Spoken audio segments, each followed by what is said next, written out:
All right, now we do the Turk of the Year 2024. It's a Young Turks tradition. We do it every year. We also do Jerk of the Year. Make sure you check that out as well. So usually 4 of our hosts do it. This year, it's me, Jayar John, and Dr. Rashad Richey from Indisputable. Make sure you check out that show every day. So since Dr. Richey's part of the Carter Center, he's responding, of course, to the passing of President Carter, but he shared his Turk of the Year with us. So let's take a look at that first.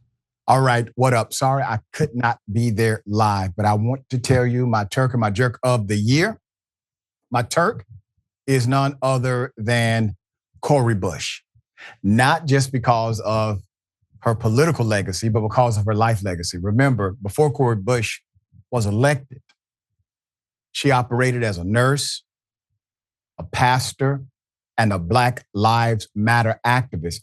Once she got elected, beating an incumbent, she personified this beauty of care in a significant way, so much so that standing up for others really cost her the job, which is fine. I would prefer to be connected to individuals who will say, I stand up for what's right, regardless of what someone else may do or say about it. We don't have enough individuals like that in political office. When it comes to that decision, many times an elected leader will start to weigh the political winds. They will start to measure the potential outcome rather than simply standing up for what is right. So my Turk of the Year is not only Cori Bush, but everybody who fits the mold, who will say, I stand up for what is right, because that is how we make progress. Now, she was defeated in a primary due to an outsized amount of attention and money sent to her Democratic challenger in order to defeat someone who would dare to stand up for those who deserve advocacy. That's fine. Just because you're not in elected office does not mean you do not have an opportunity to still be a fierce, relevant, and exacting force to progress this nation. As a matter of fact, I remember telling my daughter not too long ago that the people who have transformed this society in the most significant ways never held political office during the time of that transition. And that means that you still have the ultimate power. Cori Bush reminds us of a legacy of leadership that doesn't simply require an elected position. And that's why she's my Turk of the Year. All right, I like Rashad's reasoning a lot. So before I get into that, I noticed that out of the 3 of us that picked actual people, 3 out of 3, we all picked women. So we'll see the others in a second. But on Cori Bush, I love what Rashad said. It's not about winning or losing. It's about the courage to do the right thing. And Cori Bush did that on several occasions. She, fought the eviction situation and the lifting of the moratorium. She did that on the Capitol Hill steps, and that took courage to do that. She fought valiantly for the people of Gaza, and that took courage, certainly in this context. And she voted against one of the top Biden bills because Manchin gutted it, and she wanted to build up leverage to get more into the bill. And that took a ton of courage, and I really appreciate her for doing that. I forget if I had Cori as Turk of the Year on a different year when she won, but it's a great selection by Rashad in that sense. All right. Yeah, I understand what you're saying, because this is the thing. I've always thought this when it comes to representatives. Again, a little bit more on Cori Bush and many others like it. People that represent or have been elected, if they're elected officials, their representation for the people that voted them into office. And if they stand by what it is that they are doing and the work that they believe in, that they feel represents their constituents, and if, as we saw, the reasons behind her not winning that reelection, if that's what pushed it because of the way our political system works or because of constituents then responding because of what they feel was what it is that happened, you can stand on the fact that you stood with your principles and still went that direction. And if folks or organizations didn't want you there because of it, that's going to be something that sticks with them and not you. It's one of those things. I like that. Yeah, so I'm totally with you, Jayar. So Jayar, let's stick with you. Go to your Turk of the Year. My Turk there, as you mentioned, a few of us had women. I was one of those others. It is Representative Jasmine Crockett. Similarly, I liked a lot of things that Dr. Richey said. With Jasmine Crockett, she's kind of exploded into the scene. And I wanted to highlight the fact that Jasmine Crockett says a lot. She's loud about it. She's direct, and she doesn't really care what kind of pushback she gets. If we want to go to the clip that everyone always mentioned to talk, I want to kind of piggyback off that. If we have that, can we roll to it? Do you know what we're here for? You know we're here about AG. I don't think you know what you're here for. Well, you the one talking about. I think your fake eyelashes are messing up. No, what you're ain't reading. nothing. Hold on. Listen, I'm just curious, just to better understand your ruling. If someone on this committee then starts talking about somebody's bleach blonde, bad built butch body, that would not be engaging in personalities, correct? A what now? There were songs made off of it. I don't know if you guys have seen it, but there's a song made off it. And of course, by the way, there was a little bit of pushback because of the way that she approached Marjorie Taylor Greene in that.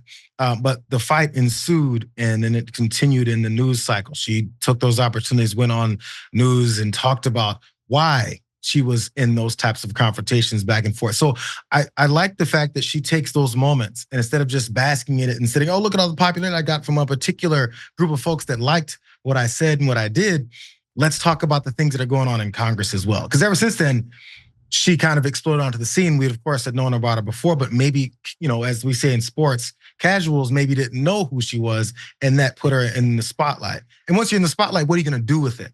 Are you going to highlight the way our Congress works? Are you going to highlight the reasons why our Congress isn't effective many times? And I like that she's doing that. So she takes those opportunities instead of simply and only, of course, she did promote herself, but instead of only promoting yourself, you also use it to speak for the stances and the things that you believe in. And I think that she is doing that. And I think highlighting many things that folks don't know how things work, and in the minutia of many of these bills and these debates and battles and back and forth that Congress folks have with each other, I think she tells the truth and is how it goes and sticks with, again, her principles behind it.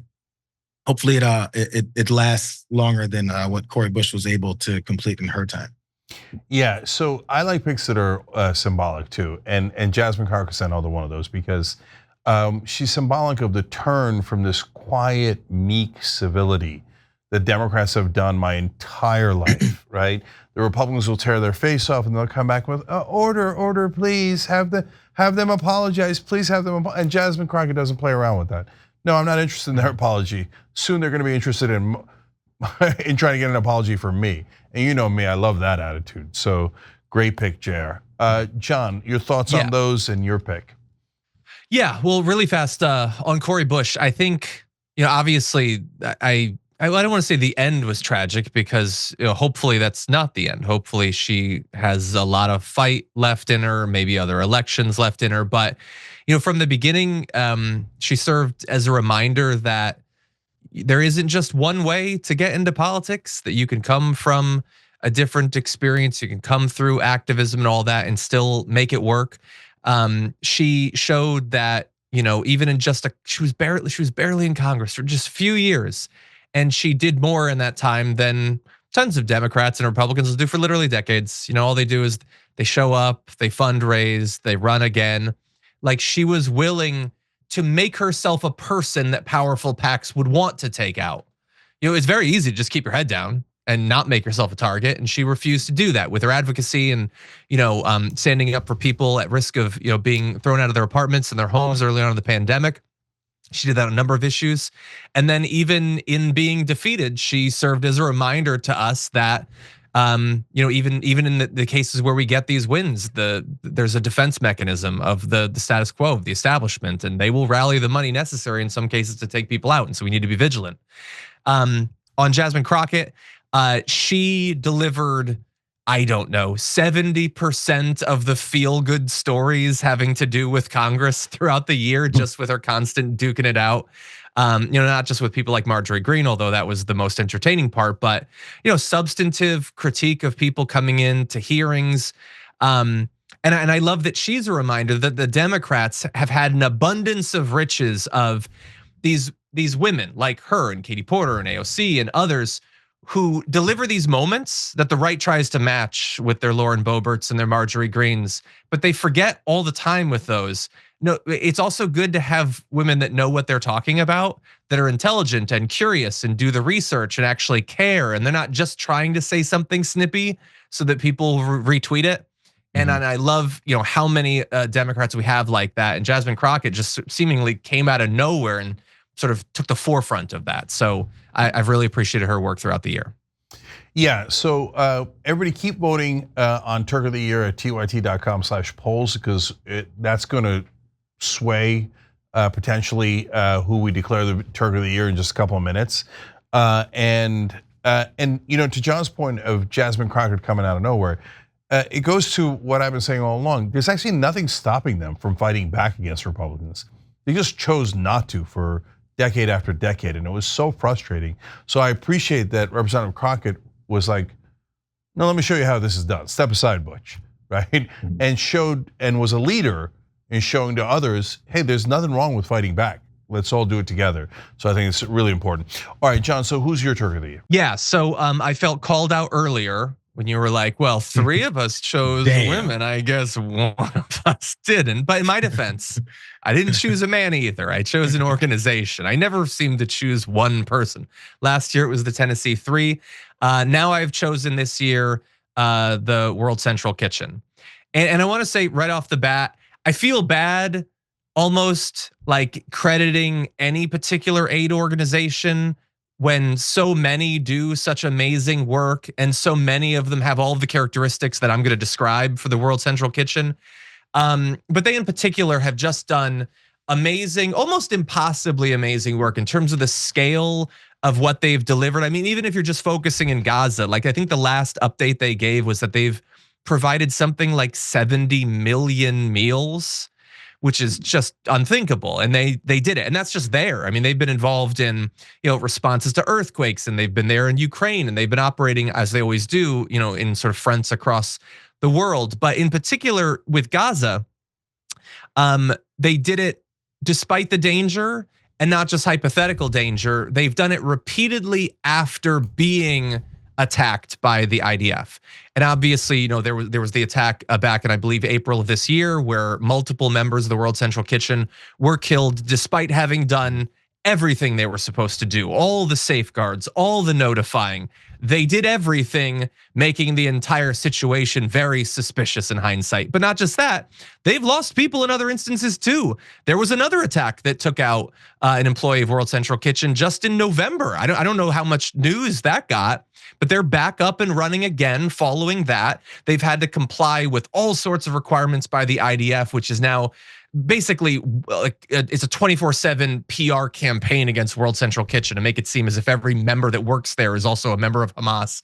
So, but they've done just such amazing work. And, I was reminded by my wife, who works on, she's worked on multiple podcasts having to do with food, including a food history podcast right now, that they don't just like get a bunch of meals from, Pittsburgh or whatever and ship them on over. They go into communities, and they've done this in Gaza. They do this everywhere, and they work with people there to source ingredients and to use their supply chains and to bring in their suppliers and make food that the people there want to eat. And they don't just provide their own foods, although they have, I think in Gaza, they have something like 4 massive distribution centers. They also help set up community kitchens that are then run and staffed entirely by people in those areas, including in Gaza. So they don't just do the work, they help other work be done around them. And so with just the scale of what they've delivered and the cultural sensitivity and the bravery for people to go back in after being attacked, arguably deliberately multiple times, I think it's just amazing work. That just I can't imagine doing what they do, and so they're my Turks of the Year. Yeah. So look, generally I try really hard to pick people, but I totally get why there's this enormous temptation to do what John did, because they did such amazing work. And in a sense, look, let me just agree with everything he said in terms of the courage to know that this Israeli, really, if we're being honest, terrorist state will kill anyone, medical workers, human rights workers, reporters, breaking records in each of those categories for worst, the most number of journalists killed, the most number of human rights workers killed, on and on and on. and in the last decade, in this century. And so to say, yeah, I'm gonna go and try to save lives and deliver food anyway, it is remarkable courage. But speaking of courage, if I could, I'd pick every Palestinian in Gaza, let alone the West Bank, let alone what's happened in southern Lebanon, and now Syria and Yemen and all the different places that the colonial power of Israel has attacked.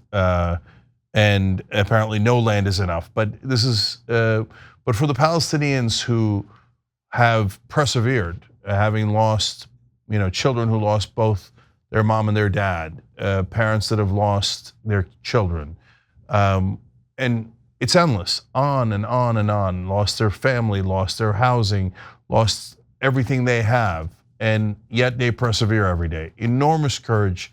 We love them for it, and the world owes them a lot. We left them to die there, and America owes them way more because we financed their genocide. And it's heartbreaking that we did that. But tip of the hat to every single person who helped in Gaza and risked their lives to do that.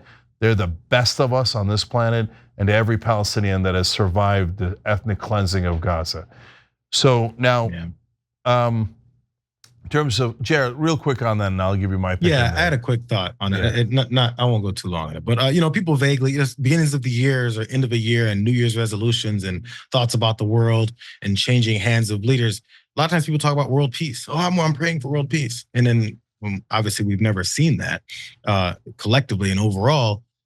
What is it that you're really praying for? And do you really believe in your prayers? Because how is that possible? But people that run organizations like this or participate in organizations like this are contributing to that promise or that hope and that prayer of world peace, or at least saving some of the people we see these pictures and images and videos of that are the victims of wars all across the world, as we've always seen. So we see children covered in dust and rubble and losing their entire families, and then we cry over it. And we don't know what to do. We feel almost helpless. And these are folks that are in positions where they do something, as little as that could be as far as the world landscape, but at least it's something towards that promise or that hope or action behind those dreams that people have of seeing that, even in positions where we don't feel like we can do much about it. So I hear you, John, and damn it, you made the one that's not about a particular person so much more heartwarming. Okay, so there you go. All right, so we're gonna get your results in a second. So let me give you my Turk of the Year as the last one. I picked Claudio Sheinbaum, the president of Mexico, and the reason that I did that is because of not just her courage, but her wisdom in running the kind of campaign that she did and being able to accomplish what she did. So first quick side note, I hear from some Democrats that like to blame other people for their losses, that it was Latino men's fault because they're so unbearably sexist. Then why does Mexico have a female president, let alone a Jewish female president? So no, the people of Mexico did not pick based on race, gender, or anything else. They picked based on who was the best candidate. So why was she the best candidate? She did three things that I love and that I counsel progressives here in America to do. She ran strong. She was not timid at all. She took the fight to the other side, aggressive and on the offense the entire time. I loved it. Number two, she ran against corruption. I mean, look, that is elementary to anyone that doesn't live in America. People hate corruption, and she ran against it. It's logical, it's smart, it's strong. But here, of course, with the Democratic Party in America, no, don't do that. Why? Because of their own donors and their own corruption. Please learn from our brothers and sisters in Mexico on how to do this right. And then finally, and this one is super important, she ran on economic populism, okay? So she said, we're gonna fight for the average person in Mexico, we're gonna fight for higher wages, we're gonna fight for better health care, and the country loved it. And there's all of the superficial reasons why she could have lost and should have lost, but she overwhelmed those and won easily because she ran a campaign based on the average voter in Mexico, and that is logical, smart, and strong. So I loved it. And most importantly, I picked her because she's an example of how to do this right for the rest of the world. So both here in America and in 2028, we have an enormously important decision to make in a Democratic primary. And we must go with economic populism and anti-corruption. Look at how well it worked in Mexico. I mean, if you told people, oh yeah, Mexicans are going to elect a Jewish woman to be their president, and overwhelmingly so, I guarantee you tons of people that are political experts in America would have been like, oh, no, I'm very skeptical about that. There's no way, that's not gonna happen. Yeah, nonsense. Of course it happens when you run strong and you run smart and you run for the average person. So we've got to do that, but across the world, please, please do obvious things. If you're on the left, run on economic populism and anti-corruption, run strong, and you'll do just like she did and win. So that's my Turk of the Year. Let me get your guys' thoughts on it, and then I'll bring in the viewers voting. Yeah, really fast. I would say I mean, it's not an election that I paid a ton of attention to in terms of like trying to draw parallels to how the Democrats should run. I think that in the abstract it sounds good, but it all relies on, in a couple of years in the next election, there having been corruption, and we can't rely on that with Donald Trump and Elon Musk in charge. And so maybe it'll work out, maybe it won't, Cenk. I don't know. All right, Jayar. Yeah, I mean, it comes from those things where you talk about corruption. I was seeing some of the ways that elections there are run, and maybe those types of things are more possible here if we weren't so entrenched in how we're funded and how our candidates are funded and incumbents are funded. We know who they work for, and the reason that they work for them because that's where they're getting their money from. It's 2 + 2 is 4. So I think a lot of people, I've said this for years, a lot of people that end up having these aspirations to run for office, when they do, they probably have these ideas and thoughts that they think they can move the country forward, and then money becomes a part of it. Or maybe they get in it first and they look around and understand, I can only stay here if I get more money, because if I don't, that other guy might. And then suddenly your principles change, or they kind of vanish, and you kind of have none anymore, and then someone else has become your principles. So yeah, bravo to people who are able to get by that and still be successful, and also voters that can see through it, or at least have the ability to find another way around that, because then it does serve the constituents the best at the end. Yeah. All right, so we get the votes from you guys at TYT.com, and that's our members, and that matters a lot, and that helps to decide who won here. And so obviously I'm partial to my own pick, but I try not to be biased about it. And so obviously I made the correct pick. No, I'm kidding. So the votes have come in, and you all were clear as to who you thought was the Turk of the Year. And let me read that first, and then I'll tell you. I'll say thank you. The final answer. So with 49.63% of the vote, the Turk of the Year, based on our members, was World Central Kitchen. So it was clear they got clearly the most votes. And so in terms of picking the Turk of the Year for us overall, when I take all of that into account, I believe the Turk of the Year is World Central Kitchen. I agree with you guys, and especially because in Jerk of the Year, I left out Netanyahu, and you could have gone with Jerk of the Century there. So to pick World Central Kitchen for Turk of the Year makes a lot of sense, and incredible courage to risk their lives, and some of them lost their lives. So the first Turk of the Year ever was Malala Yousafzai, and so same kind of courage there. So I love that you guys weighed in, and I think you guys are right. So World Central Kitchen, officially the Turk of the Year in 2024. Thanks for watching the Young Turks, really appreciate it. Another way to show support is through YouTube memberships. You'll get to interact with us more. There's live chat emojis, badges. You've got emojis of me, Anna, John, Jayar. So those are super fun. But you also get playback of our exclusive member-only shows and specials right after they air. So all of that, all you gotta do is click that join button right underneath the video. Thank you.